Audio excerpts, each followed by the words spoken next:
Anger over more top WWE firings, a big AEW problem, a Bloodline family member health update, and more. I'm Ollie Davis, and this is the WrestleTalk News. Support WrestleTalk! 2024 has shown just how effective positive momentum can be for WWE. Up until a year ago, whenever the company released anyone, there would be breaking news live streams, social media outrage, and excitement over when and how AEW would pick them up. Now this year, with news WWE has parted ways with a 34th person, the general reaction is, yeah, well, maybe that makes sense with the TKO merger. While there have been a number of talent releases in 2024, with names like Jinder Mahal, Jerry Lawler, Cameron Grimes, and Xia Li being let go, the bulk have been back office corporate members of staff. This is a usual consequence of business mergers. With WWE and the UFC now being one company, they don't need to double up on having their own departments like sales and graphic design. Although TKO did say there wouldn't be any more releases last year, and with TKO technically being a brand new entity, it doesn't have the loyalty to long-term members of staff. This has seen WWE fire such beloved workers as Sue Aitchison, who had been with the company since 1986 and was behind their relationship with the Make-A-Wish Foundation, and longtime executive John Porco, most recently the Senior Vice President of Live Events Marketing, who had joined in 1999. PW Insider has now reported another name has left the company. WWE Vice President of International Events and General Manager of Emerging Markets,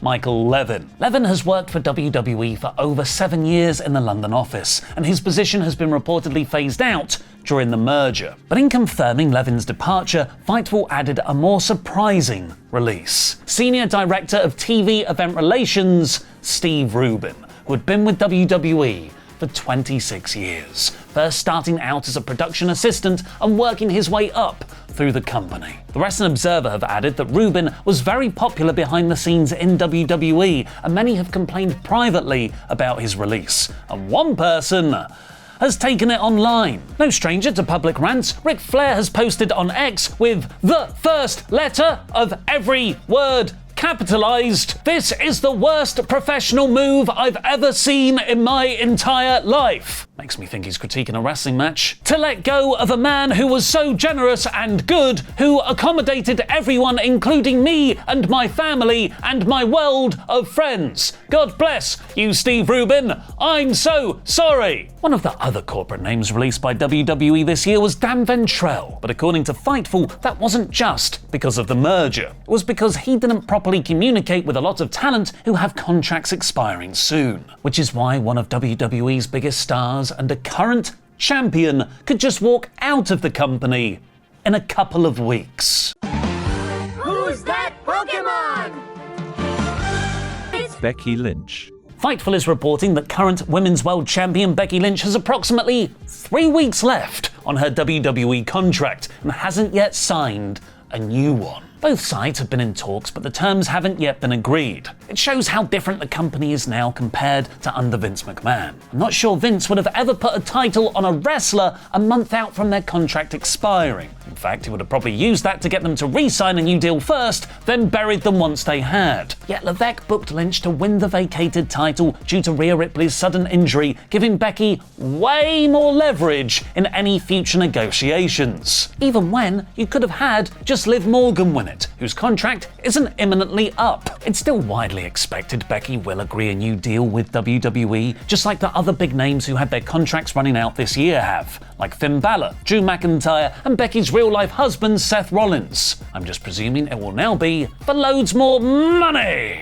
Unless, much like the back office staff, TKO decides they don't need wrestling people anymore. They've got a whole UFC right there. The benefits of the TKO merger weren't just in consolidating service departments of the company, there was also much potential for on-screen business synergy, like UFC fighters appearing in a WWE ring, or maybe even WWE wrestlers getting in the octagon. One more fight! One more fight! No, not that kind of fight! With news that UFC heavyweight Derek Lewis is in talks with WWE and him running out of the cage to hug Randy Orton from out of nowhere after his Fight Night win on Saturday, UFC President Dana White has said, listen, some of the fighters who fight here have always dreamed about doing a WWE match or whatever it is, and I don't have a problem with that. I didn't have a problem with that when Vince was consistently f***ing with me for no reason, and now that that's not the case anymore, I obviously would absolutely do it. Interestingly, that's not the only synergy White proposed. Dana noted the plan moving forward is to host entire TKO weekends, with Power Slap on Friday, still a thing apparently, UFC on a Saturday, and a WWE show on a Sunday, all presumably in the same venue. Currently, every WWE premium live event announced for this year, up until September's Bash at Berlin, is taking place on a Saturday night. Perhaps after that date, which would follow TKO's first birthday, WWE PLEs could be moving back to Sundays, which was the tradition until Nick Khan joined the company in 2019. What that means for Friday's SmackDown, which is when Power Slap would take place, remains to be seen. Perhaps it's a sign that'll be moving days of the week once it comes off Fox long term. Now here's a message from Power Slap's next big signee, Turbo Jack. I made his wrestler Turbo Jack. When I'm not kicking ass in a wrestling ring, I'm missing my ex-wife at home. WrestleTalk pay me to promote their Patreon, whatever that is. At patreon.com/WrestleTalk. Go there now for exclusive content like Luke and Ollie, Handsome Guy reviewing the breakup of The Shield, and bonus episodes of Survival Series.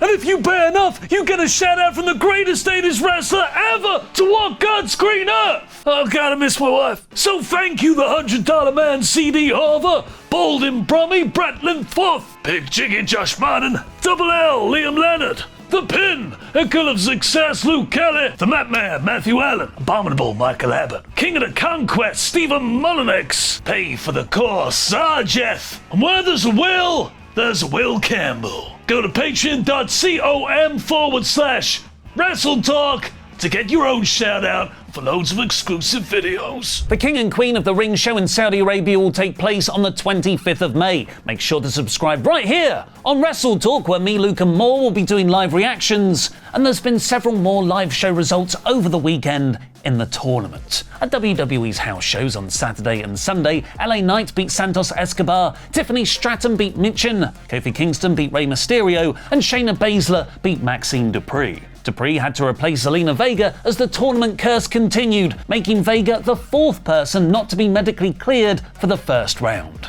There's 2 weeks and still 8 wrestlers in each tournament to work around if any more injuries do happen. AEW, however, don't have that much wriggle room. The main event of Wednesday's Dynamite was to reveal the 2 surprise Team AEW members to join FTR going against the Elites Jack Perry, Kazuchika Okada, and the Young Bucks at Double or Nothing's Anarchy in the Arena. Unfortunately, one of them, just 4 days later, might end up having to be pulled from that match. Eddie Kingston and Bryan Danielson were the 2 wrestlers revealed, so of course at least one of them would have a hard-hitting New Japan match in between that and one of AEW's biggest shows of the year. Kingston wrestled Gabe Kidd in a no-rope last man standing match at New Japan's Resurgence show on Saturday. Kidd won the match, along with Eddie's last remaining Continental Classic title, the New Japan Strong Openweight belt. The match's finish show saw Kidd suplex Kingston off the apron through a table outside, but Eddie's leg crashed hard on the guardrail. He wasn't able to get up for a long time, but was heard by members of the crowd saying he thought he could make it back into the ring. This was for the final angle, which saw Jack Perry and the Bucks invade New Japan and hit Eddie with a BTE trigger. The Wrestling Observer writes there is still no update on Kingston's condition, and the only thing they've heard is that people are crossing their fingers and are hoping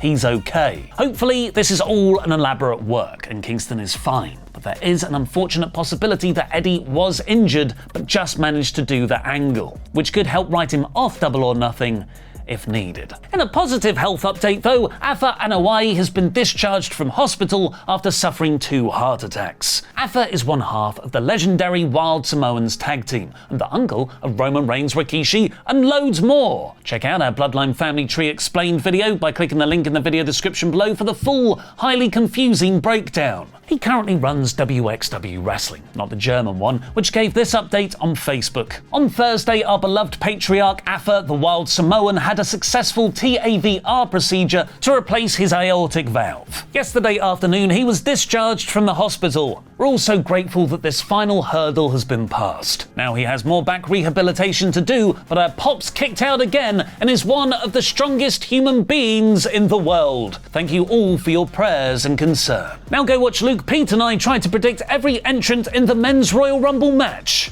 way too far in advance.